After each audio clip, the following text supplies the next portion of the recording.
Congo. So on the one hand, there is this sort of notion of Europe bringing progress to the world. It was understood at the time already that this was what constituted progress, or ostensibly progress, was not necessarily what it was made out to be from the perspective of the people on whom progress was imposed. So domestically, then, we have this re-establishment of sovereign states. Internationally, we have increased European hegemony. European control, it's not necessarily hegemony, European interventions, and in some cases hegemony, all over the globe. And I could have shown you the French Empire, the Dutch Empire as well. I'm just giving you an example of Britain. Europe goes international in the 19th century in a huge way. Third point I want to point out is that this is the greatest period of the expansion of Christianity since late antiquity. In Africa, in particular, but also elsewhere. The spread of Christianity. I don't know if we have a map of this. Yes, the spread of Christianity will have two effects. Number one, we have missionaries on the ground who demand state help in suppressing certain practices. So we're going to be seeing that, for example, when we talk about the missionaries, in this case the Presbyterian missionaries' interest in Kenya in suppressing what's now called female genital mutilation.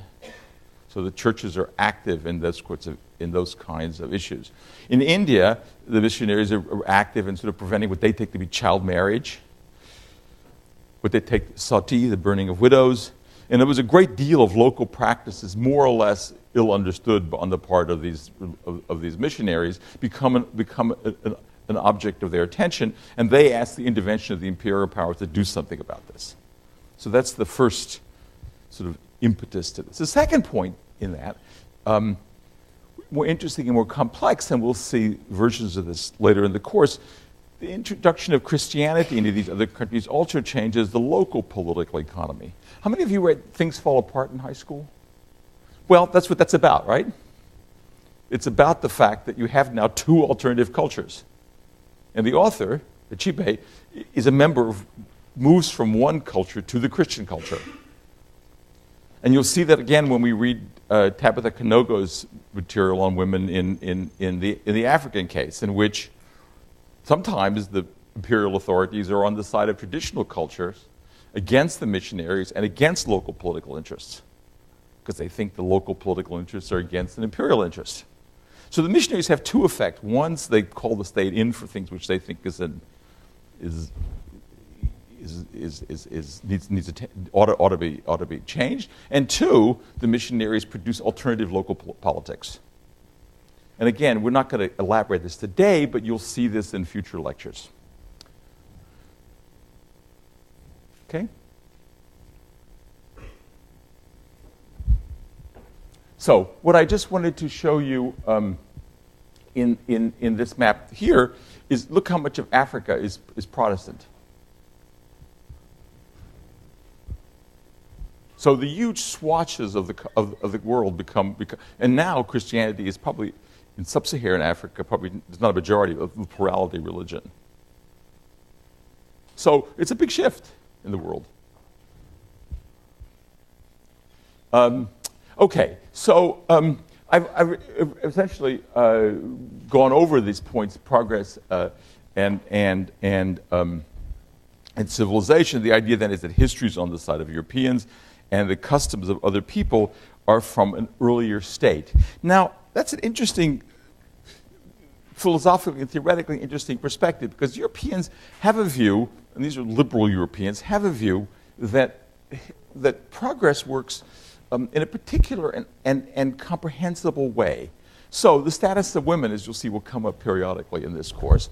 And what they argue is that in the European context, the status of women becomes better and better and freer as civilization progresses. So in the Middle Ages, this is their account, in the Middle Ages, men sat around together in their great halls drinking mead and fighting wars. And women did whatever they did. And by the 18th century, women are in the salons with men. They civilize, they talk about reasonable things. Men are becoming more civilized, women are becoming more civilized. Women increasingly are not just property, and they push for women's rights. Many of these Enlightenment figures were leaders in what we now think of as feminism. So they thought there is this progress. Likewise with the issue of free labor. In the Middle Ages, there was serfdom. And now, in the 18th century, there's no more serfdom domestically, and we're fighting against slavery internationally, because unfree labor is a barbarian state. Right? So they understood a kind of progress where progress makes it look more like the world of individual liberties, of male and female equality, and so forth. So it wasn't just a general idea of progress, it was a real theory of history and how we understand this theory of history. And people that we now think of as sort of central to that is to say, American and Western political tradition, like Adam Smith, the greatest theorist of capitalism, was one of the leaders in developing these views. But in general, what we call the Scottish Enlightenment was really important in developing these ideas. Okay? So there's a certain account of history, and this account of history is refracted in particular relations of the kind we've been talking about. Now, the other side of that is, in many of these colonial situations, you're actually going to find colonial powers defending the cultures of others, because some of these inequalities are actually to the benefit of certain imperial, or certain aspects of imperial power. So there's a big debate about how much we should try to deal with Indian peasant tenures, unfree, because if we do too much to disrupt the Indian situation, we destabilize our colony. So there's a real conflict within European powers about these two different demands, and we'll see this periodically. So the Europeans also then, and just goes back to this point here, defend them for self-interested reasons, but also defend them for what we now think to be humanitarian reasons. So one of the very first organizations in the interests of local cultures against what it takes to be the depredations of the imperial culture is the Aboriginal Protection Society. This one is in Canada. So the question of the rights of indigenous peoples, which is a pretty important set of political and human rights interests right now, begins in the 19th century with this set of encounters and with one group of Europeans saying, look, our imperial, whatever we say about progress, we're not bringing progress, and we need to do something about it.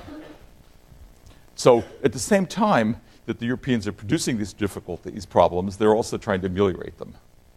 So it's not just a single group of Europeans. They're different. We have different political and moral interests at work here. Okay, right? Are we okay so far? Yeah.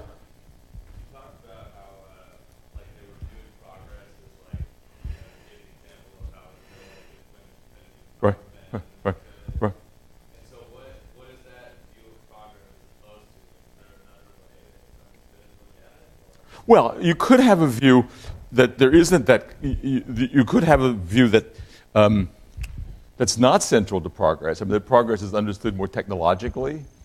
That progress is understood not as a history of individual liberation, but as a history of class liberation, which would be a more Marxist account of historical progress, right? So the alternative, this is the liberal Enlightenment view of progress, right? So there are other views of progress and the views that there isn't moral progress, right? So this is, and the views that there shouldn't be more. I mean, the conservative position is that all of this story about progress in the march of history is actually just dangerously disruptive. I mean, slowly society may evolve, but not in line with any particular telos, right? So yes, there are alternative views of what progress constitutes, and there are views that saying we shouldn't be pushing history along anyway. And we'll see that when we look at anti-human rights and we talk about communism. We'll talk about why, in some sense, this whole tradition of individual human rights were generally not accepted in communist countries, not unthinkingly, but not only pragmatically but theoretically. but thanks for that question. That's a really good point. Okay,